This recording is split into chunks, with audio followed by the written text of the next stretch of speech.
मणिपुर की घटना के विरोध में सारा भारत गणतांत्रिक नारी समिति की तरफ से मंगलवार को अगरतला के नॉर्थ गेट इलाके में एक विरोध कार्यक्रम आयोजित किया गया है।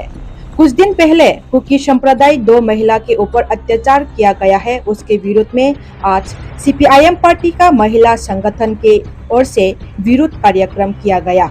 इस कार्यक्रम में महिला संगठन के ओर से कहा गया है भारत सरकार को इसके बारे में जल्दी से जल्दी इन्वेस्टिगेशन करने के लिए और साथ में इंडिया का प्राइम मिनिस्टर नरेंद्र मोदी को भी मणिपुर में जाके इस घटना को सुलझाने के लिए और मणिपुर में पहले जैसा पीसफुल स्टेट है ऐसे ही फिर से पीसफुल लाने के लिए अनुरोध किया गया है। सारा भारत गणतांत्रिक नारी समिति राज्य कमिटिर सिद्धांत मोताबेके सदर विभागीय कमिटिर उद्योगे এই এলাকার আমাদের 4টা নারী সংগঠন লোকাল কমিটি যেমন দক্ষিণ আগরতলা, পূর্ব আগরতলা, শহর আগরতলা এবং উত্তর আগরতলা এই 4টা লোকাল কমিটির উদ্যোগে আমরা মণিপুরের সাম্প্রতিককালের ঘটনাবলীর বিরুদ্ধে এখানে প্রতিবাদ বিক্ষোভে সমাবেশ আমরা সংগঠিত করেছি। আপনারা সবাই জানেন এটা আজকে আর ব্যাখ্যার অপেক্ষা রাখে না যে গত 2-3 মাস ধরে গোটা মণিপুর জুড়ে আজকে যে নৃশংস বর্বরতা চলছে, ঘটনাবলী চলছে, এটা ভারতবর্ষের সভ্যতার কলঙ্ক। এটা আপনারা দেখেছেন যে সেখানে কুকি সম্প্রদায়ের 2 জন মহিলাকে বিবস্ত্র করে রাস্তায় হাঁটানো হয়েছে। শুধু হাঁটানো নয়, পরে তাদের উপরে দলবদ্ধভাবে পাশবিক অত্যাচার করা হয়েছে। সংবাদে প্রকাশ পরে আরও 2টো ঘটনা বেরিয়ে এসেছে, আরও 2 জন মহিলার উপরে গণধর্ষণ হয়েছে।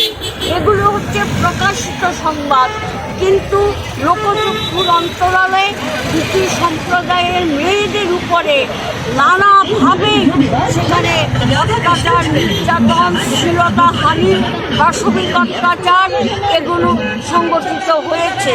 তার ছাড়াও গোটা কুকি সম্প্রদায় মানুষদের উপরে বিজিবির দুর্বৃত্ত বাহিনী সহ রাষ্ট্রীয় পুলিশের যোগসাজশে সেখানে ভাঙচুর, বাড়িঘরে হামলা, মারধর করা, বাড়ি পুড়িয়ে দেওয়া এবং নানা ধরনের অমানবিক নির্যাতন সেখানে সংগঠিত হচ্ছে। গোটা ভারতবর্ষের শুভবুদ্ধি সম্পন্ন মানুষ মণিপুরের ঘটনাতে আজকে বিচলিত এবং তারা প্রতিবাদ জানাচ্ছেন। এমনকি সুপ্রিম কোর্টের প্রধান বিচারপতি তিনি বলেছেন যে অবিলম্বে মণিপুর সরকার যদি এই সমস্ত ঘটনাগুলি বন্ধ করার ক্ষেত্রে যথাযথ পদক্ষেপ গ্রহণ না করে তাহলে সুপ্রিম কোর্ট স্বতঃপ্রণোদিত হয়ে সুমোটো মামলা করে ওটা তারা দেখবেন এর বিরুদ্ধে কী ব্যবস্থা নেওয়া যায়। তা আমরা আজকে আমাদের এই বিক্ষোভ সমাবেশ থেকে আমরা দাবি করেছি অবিলম্বে মণিপুরের বীরেন্দ্র সিং মন্ত্রিসভার মুখ্যমন্ত্রীর পদ থেকে তাকে সরাতে হবে, তাকে বাতিল করতে হবে। আমরা দাবি করেছি যেই সমস্ত মেয়েদের উপরে যেই নারকীয় সমস্ত ঘটনা ঘটেছে সেগুলো যথাযথ তদন্ত করতে হবে এবং দোষীদের কঠোর শাস্তি বিধান করতে হবে। শাস্তি বিধানের নামে যে মামলা দায়ের করা হয় সেগুলো আইনের ফাঁক দিয়ে আসামিরা বেরিয়ে যায়।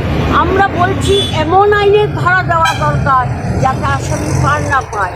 আমাদের 3 নম্বর দাবি হচ্ছে ক্ষতিগ্রস্ত, আক্রান্ত, সর্বশান্ত মানুষকে অবিলম্বে মণিপুর সরকার যেন যথাযথ পুনর্বাসনের ব্যবস্থা করে। এই 3টা দাবি মূলত আমাদের সামনে। আর আমাদের রাজ্যের নারী নির্যাতনের ঘটনাগুলো তো আছেই, এগুলো আমরা বারবার প্রতিবাদ করেছি। আজকে মণিপুর প্রসঙ্গে ত্রিপুরার বিষয়টাও এসে যায়।